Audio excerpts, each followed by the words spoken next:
na mipango.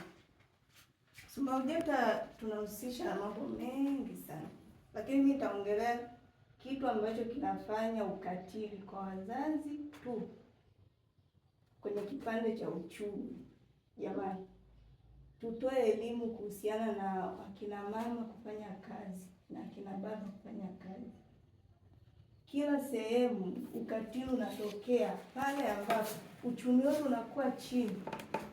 Tukichukulia wanafunzi wetu hawa wa sekondari hawa ambao wameshakuwa, wakikosa malezi bora kutoka nyumbani, wakikosa kupewa hela timilifu na wazazi, hichi kitu kinachangia sana wazazi kukosa ile haki ya kuelekeza watoto, kwa sababu watoto sasa hivi wanaangalia vitu vya mtandaoni, wanaangalia vitu vingi mtandaoni, anaangalia mwenzake amevaa vizuri, anaangalia shule zingine watu wanavyovaa, anaangalia kuna filamu zingine wanafunzi wanakuwa hawana adabu kwa wazazi wao.